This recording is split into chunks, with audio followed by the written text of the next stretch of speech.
अरे कोई पुलिस को बुलाओ, मेरी तिजोरी से करोड़ों रुपए चोरी हो गए। शांत हो जाइए मैडम, आपको किसी पे शक है? घर में कौन कौन आता जाता है?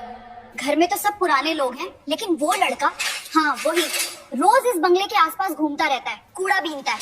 सुबह भी यही था। अरे सुन, नाम क्या है तेरा? साहब दिशांत। पैसे कहाँ छुपाए हैं? सच सच बता दे। साहब मैंने कोई चोरी नहीं की है, मैं तो बस कूड़ा बीन रहा था। अच्छा, सीधे नहीं बताएगा? चल थाने, वहीं याद आएगा सब। साहब मैंने सच में। चुप! अब अदालत में अपनी बेगुनाही का सबूत देना, वहीं पता चलेगा सच क्या है। आरोपी दिशांत, क्या तुम्हारे पास केस लड़ने के लिए कोई वकील है? नहीं माननीय जज साहब, मेरा कोई वकील नहीं है। तो क्या तुम कानूनी सहायता लेना चाहते हो? अदालत तुम्हें वकील उपलब्ध करा सकती है। नहीं साहब, अगर इजाजत हो तो मैं अपना केस खुद लड़ना चाहता हूँ। सुबह के 5 बजे थे। शहर अभी पूरी तरह नहीं जागा था, लेकिन रेलवे पुल के नीचे काम शुरू हो चुका था। प्लास्टिक की बोरियां खड़खड़ा रही थीं, लोहे के डिब्बे आपस में टकरा रहे थे। एक बूढ़ा आदमी बोला, जल्दी कर दिशांत, सूरज निकल आया तो अच्छा कबाड़ कोई और उठा ले जाएगा। दिशांत ने सिर उठाकर उसकी तरफ देखा, कुछ नहीं बोला, बस फटी बोरी कंधे पर टांगी और आगे बढ़ गया। 17 साल का दुबला पतला लड़का, कंधे पर बोरी, हाथ में टेढ़ी लोहे की छड़ी। माँ कई साल पहले बीमारी से चली गई थी। पिता रिक्शा चलाते थे, लेकिन एक हादसे के बाद चल नहीं पाते। घर रेलवे लाइन के पास टीन की छत वाला छोटा कमरा था। कूड़ा उसके लिए गंदगी नहीं था, वही कमाई थी, उसी से घर चलता था। कभी कभी उसी कूड़े में उसे ऐसी चीजें मिल जाती थीं जो बाकी लोगों के लिए बेकार थीं, लेकिन उसके लिए कीमती। एक दिन पुराने अखबारों और फटे कागजों के ढेर में उसे एक किताब मिली। कवर पर लिखा था, भारतीय संविधान का परिचय। पन्ने मुड़े हुए थे, धूल जमी थी, लेकिन अक्षर साफ थे।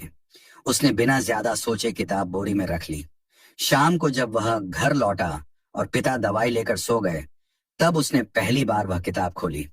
शब्द कठिन थे, कई जगह समझ में नहीं आते थे, लेकिन एक पंक्ति उसके मन में अटक गई, सभी नागरिक कानून की नजर में समान हैं। उसने उस वाक्य को 2-3 बार पढ़ा। उसे लगा जैसे यह बात सीधे उसी से कही गई हो। अगले दिन जब उसने यह बात अपने दोस्त नसीम को बताई, तो नसीम हंस पड़ा। ये क्या करेगा तू पढ़ के? बराबर तू और वो बड़े लोग, हाँ? सपने कम देखा कर। दिशांत मुस्कुराया नहीं, उसने बस कहा, पता नहीं, पर अगर लिखा है तो कभी तो सच होगा। उस रात से वह रोज थोड़ा थोड़ा पढ़ने लगा। कई शब्द समझ नहीं आते थे तो वह अनुमान लगाता।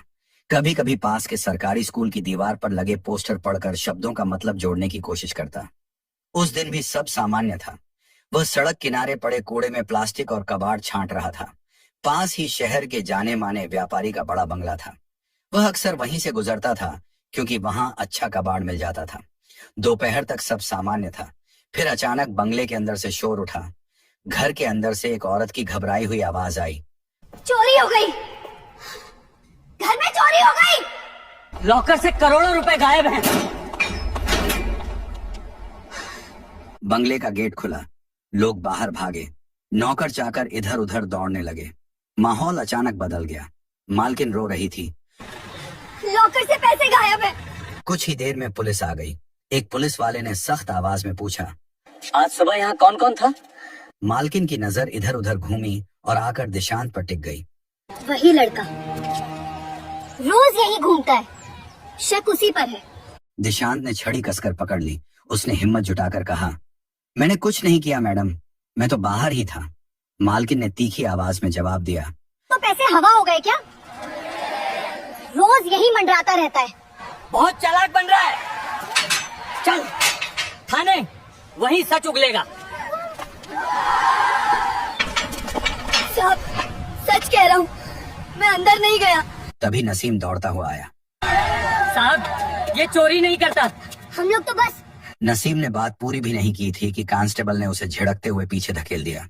कांस्टेबल गुर्राया, बहुत बोलता है, वकील बनेगा तू? नसीम ने होंठ दबा लिए, आंखों में पानी भर आया। हम गरीब हैं साहब, चोर नहीं। चल गाड़ी में बैठ। भीड़ में से किसी ने फुसफुसा कर कहा, ऐसे ही होते हैं, मौका मिले तो हाथ साफ। थाने में रात तक पूछताछ चली। उसके पास न वकील था न कोई पहचान। बार बार वही सवाल, वही शक। कब अंदर गया? पैसे कहाँ छुपाए? मैं अंदर गया ही नहीं। रात गहराती गई। आखिरकार उसे लॉकअप में बंद कर दिया गया। लोहे की सलाखों के पीछे बैठा वह दीवार से टिक गया। पहली बार उसे महसूस हुआ कि सच बोलना काफी नहीं होता, उसे साबित भी करना पड़ता है। और साबित करने के लिए सिर्फ हिम्मत नहीं, समझ भी चाहिए। अगले दिन खबर फैल गई, कूड़ा बीनने वाला लड़का चोरी में पकड़ा गया। लोगों ने बिना पूछे मान लिया। ऐसे ही लोग करते हैं। लॉकअप में बैठा दिशांत चुप था।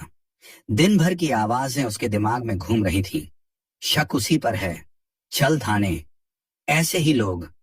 उसने धीरे से खुद से पूछा, अगर कानून सबके लिए बराबर है तो मुझे ही क्यों डर लग रहा है? वह दीवार से टिक कर बैठा रहा। अब उसे समझ आ रहा था कि सिर्फ सच बोलना काफी नहीं है। अगर कोई सुनने को तैयार न हो तो तुम्हें खुद खड़े होकर अपनी बात मनवानी पड़ती है। अगली सुबह दिशांत को पुलिस वैन में बैठाकर जिला अदालत लाया गया। उसके हाथों में हथकड़ी नहीं थी, लेकिन रास्ते भर लोग उसे ऐसे देख रहे थे जैसे फैसला पहले ही हो चुका हो। अदालत की सीढ़ियां चढ़ते हुए उसे पहली बार एहसास हुआ कि अब बात सिर्फ आरोप की नहीं है, अब उसे खुद अपनी बात साबित करनी होगी। अंदर कोर्ट रूम में हल्की फुसफुसाहट चल रही थी।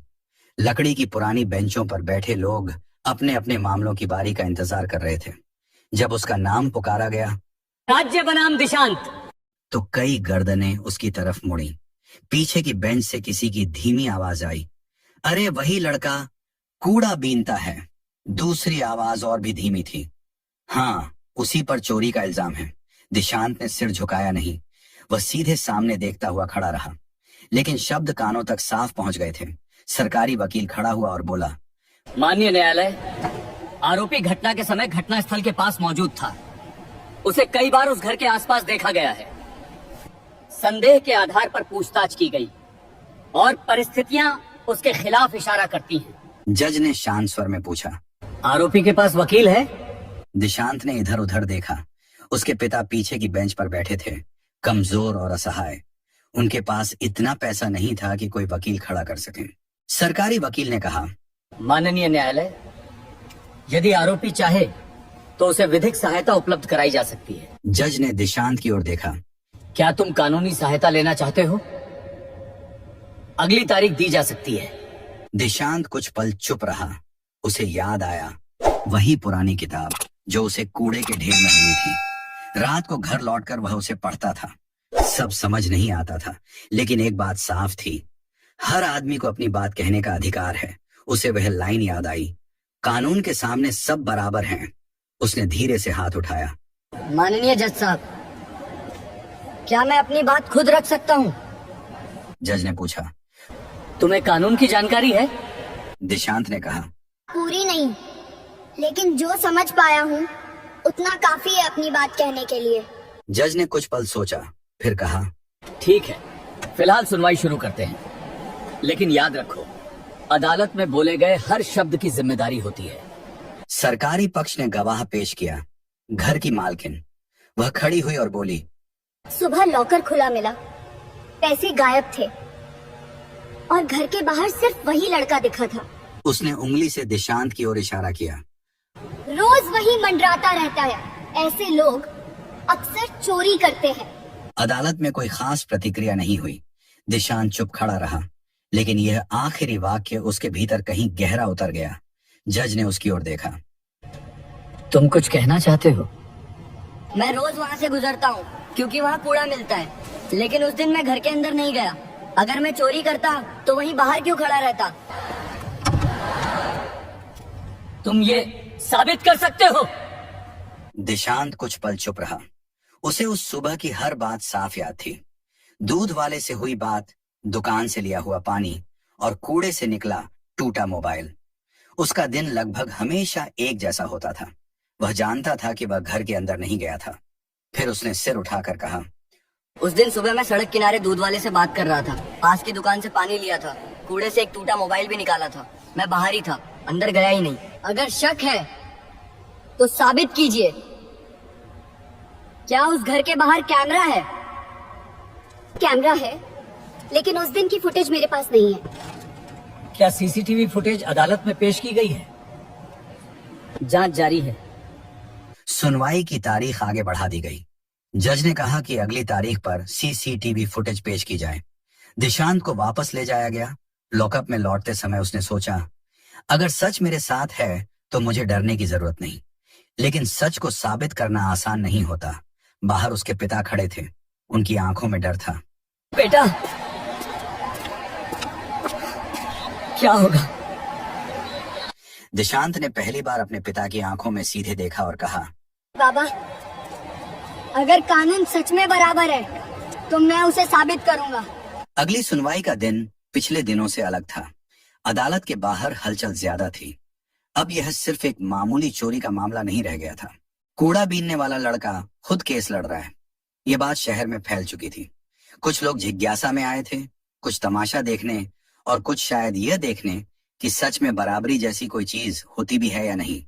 दिशांत इस बार चुप था, लेकिन असमंजस में नहीं। पिछले कुछ दिनों में उसने थाने में सुनी हर बात को जोड़ लिया था। उसे याद था कि घर के बाहर 2 कैमरे लगे हैं, एक गेट पर, एक पोर्च के पास। चोरी सुबह के समय बताई गई थी और उसी वक्त वह सड़क किनारे दूध वाले से उलझा हुआ था, क्योंकि दूध वाले ने उसे उधार देने से मना कर दिया था। जज के सामने सुनवाई शुरू हुई। सरकारी वकील खड़ा हुआ और अदालत की ओर मुखातिब होकर बोला, माननीय न्यायालय, आज हम सीसीटीवी फुटेज प्रस्तुत कर रहे हैं। वीडियो चलाया गया। अदालत में सन्नाटा था। सबकी नजरें स्क्रीन पर टिक गईं। वीडियो चला। सुबह का समय। गेट खुलता बंद होता दिख रहा था। कुछ घरेलू स्टाफ अंदर बाहर जाते दिखे। एक फ्रेम में दिशांत दूर सड़क पर दिखाई दिया, बोरी कंधे पर डाले हुए। वह कूड़े के ढेर के पास झुका हुआ था, लेकिन घर के अंदर जाते हुए वह कहीं नहीं दिखा। सरकारी वकील ने कहा, फुटेज में आरोपी घटनास्थल के पास मौजूद हैं। ये परिस्थिति संदेह को मजबूत करती है। साहब, फुटेज में ये भी दिखाइए कि कौन घर के अंदर गया और बाहर आया। वीडियो आगे बढ़ाया गया। लगभग 15 मिनट बाद स्क्रीन पर एक आदमी दिखा। सफेद शर्ट, सिर पर टोपी। वह तेजी से गेट के पास आया, कुछ सेकंड रुका, फिर अंदर चला गया। कुछ देर बाद वही आदमी बाहर निकला। इस बार उसकी चाल पहले से तेज थी। दिशांत ने स्क्रीन की तरफ इशारा किया। ये कौन है? मालकिन ने कहा। शायद माली होगा, जज ने पूछा। नाम क्या है? रमेश। माली रोज आता है, उसका इसमें कोई संबंध नहीं। माननीय जज साहब, अगर सिर्फ शक के आधार पर मुझे गिरफ्तार किया गया तो फुटेज में घर के अंदर जाने वाले हर व्यक्ति से पूछताछ क्यों नहीं हुई? क्या रमेश से पूछताछ की गई? प्रारंभिक पूछताछ हुई थी, लेकिन उसके खिलाफ कुछ नहीं मिला। क्या उसके घर की तलाशी ली गई? नहीं। अगर सिर्फ गरीब होने से शक मुझ पर आ सकता है तो वीडियो में दिख रहे दूसरे व्यक्ति पर वही शक क्यों नहीं हुआ?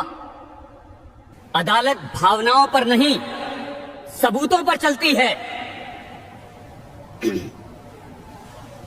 तो सबूत पूरा दिखाइए, सिर्फ मेरा चेहरा नहीं। स्क्रीन दोबारा चलाइए। वीडियो फिर से चलाया गया। गेट का दृश्य आगे बढ़ा। उसी समय घर के अंदर की बत्ती कुछ सेकंड के लिए बंद होती दिखी, फिर दोबारा जल उठी। जज ने पूछा, शिकायत में इसका उल्लेख है? नहीं। दिशांत ने धीरे से कहा, अगर लॉकर उस समय खोला गया था तो बिजली क्यों गई? सरकारी वकील के पास तत्काल जवाब नहीं था। प्रारंभिक पूछताछ हुई थी, लेकिन उसके खिलाफ कुछ नहीं मिला।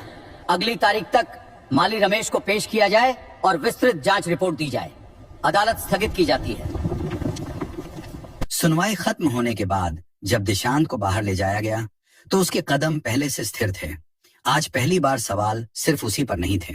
अदालत में यह साफ हो चुका था कि जांच अधूरी थी, लेकिन वह जानता था कि मामला अभी खत्म नहीं हुआ है। अगर असली आरोपी सामने आता है तो बात सिर्फ चोरी तक सीमित नहीं रहेगी। तब यह भी पूछा जाएगा कि बिना ठोस सबूत के एक लड़के को गिरफ्तार क्यों किया गया। बाहर उसके पिता खड़े थे। इस बार उनके चेहरे पर पहले जैसा डर नहीं था।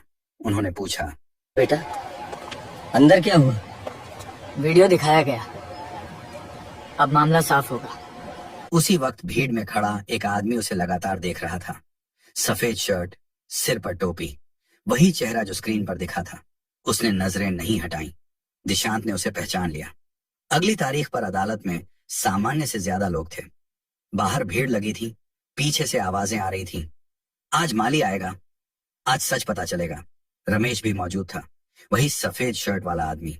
वह गवाही के लिए खड़ा हुआ। सरकारी वकील ने पूछा, आप उस दिन घर पे काम करने गए थे? जी, रोज जाता हूँ। क्या आपने किसी को घर के अंदर जाते देखा? नहीं साहब। रमेश भैया, आप उस दिन किस समय घर के अंदर गए थे? सुबह करीब 8:30 बजे। और कितनी देर रहे? रमेश ने जवाब दिया, बस 5-10 मिनट। दिशांत ने जज की ओर देखते हुए कहा, माननीय न्यायालय, फुटेज में ये व्यक्ति लगभग 15 मिनट अंदर रहा है और उसी दौरान बिजली कुछ सेकंड के लिए गई थी। मुझे नहीं पता बिजली क्यों गई। क्या ये सच नहीं? क्या यह सच नहीं कि पिछले महीने आपकी तनख्वाह रोकी गई थी? सरकारी वकील खड़ा हुआ। आपत्ति, ये मामला अप्रासंगिक है। प्रासंगिक है क्योंकि चोरी उसी दिन हुई जिस दिन घर में पैसों को लेकर बात हुई थी। जवाब दीजिए। हाँ, तनख्वाह रोकी गई थी। क्या उस दिन आपने लॉकर वाले कमरे में प्रवेश किया? यह सब अनुमान है। आरोपी ध्यान भटकाने की कोशिश कर रहा है। अगर मैं अनुमान लगा रहा हूँ तो पुलिस ने मेरे झोले की तलाशी क्यों ली? क्या रमेश के घर की तलाशी ली गई? जांच अधिकारी को पेश किया जाए। क्या रमेश के घर की तलाशी ली गई थी? नहीं, माननीय न्यायालय। क्यों?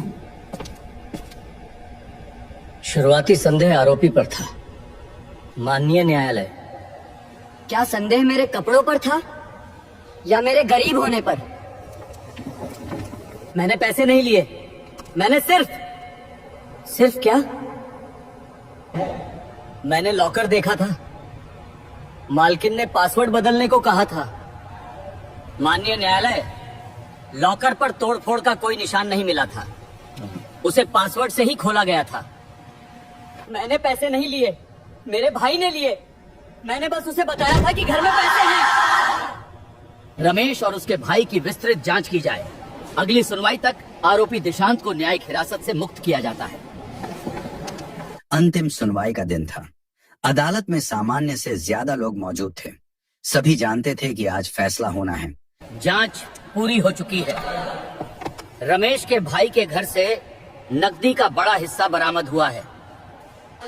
जांच रिपोर्ट में दर्ज है कि लॉकर बिना किसी तोड़फोड़ के पासवर्ड से खोला गया था। कॉल रिकॉर्ड से यह भी सामने आया कि चोरी से एक रात पहले रमेश और उसके भाई के बीच कई लंबी बातचीत हुई थी। अदालत के समक्ष प्रस्तुत साक्ष्यों, सीसीटीवी फुटेज, कॉल रिकॉर्ड और बरामदगी के आधार पर यह स्पष्ट है कि आरोपी दिशांत के विरुद्ध लगाए गए आरोप प्रमाणित नहीं होते। उसे तत्काल प्रभाव से बरी किया जाता है। यह भी स्पष्ट है कि जांच की प्रारंभिक दिशा में पूर्वाग्रह का प्रभाव रहा। किसी व्यक्ति की सामाजिक या आर्थिक स्थिति उसके विरुद्ध साक्ष्य नहीं हो सकती। न्यायालय इस मामले में जांच एजेंसी को सावधानी और निष्पक्षता बरतने की सख्त हिदायत देता है। अदालत आरोपी दिशांत को सभी आरोपों से मुक्त घोषित करती है। अदालत ने जांच में हुई जल्दबाजी पर भी टिप्पणी दर्ज की। दिशांत को बोलने का अवसर दिया गया। वह खड़ा हुआ और बोला, माननीय न्यायालय, अगर मैं पढ़ना नहीं जानता तो शायद बोल भी नहीं पाता। मुझे कानून पूरा नहीं आता, लेकिन इतना समझ आया कि सवाल पूछना जरूरी होता है। गरीब होना अपराध नहीं है।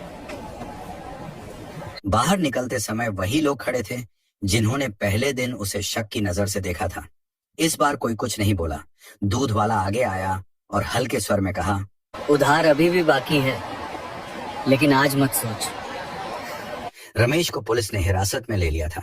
जाते समय उसने एक बार दिशांत की ओर देखा, फिर नजरें झुका ली। अगले दिन भी उसे सुबह उठना होगा, पिता की दवाई लेनी होगी, घर वहीं रहेगा। लेकिन अब उसे एक बात समझ आ चुकी थी। आवाज तब तक छोटी रहती है जब तक उसे इस्तेमाल न किया जाए। कुछ दिनों बाद एक स्थानीय वकील उससे मिलने आया। उसने कहा, अगर पढ़ना चाहो तो मैं मदद कर सकता हूँ।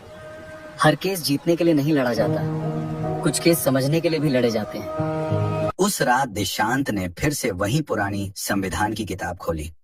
इस बार वह सिर्फ पढ़ नहीं रहा था, वह तैयारी कर रहा था। संदेह अक्सर आसान रास्ता चुनता है, सच मुश्किल रास्ता। कपड़े, हालात या गरीबी किसी को अपराधी नहीं बनाते, लेकिन चुप रहना कई बार गलत को मजबूत कर देता है। बराबरी सिर्फ किताब में नहीं होती, उसे खड़े होकर मांगना पड़ता है।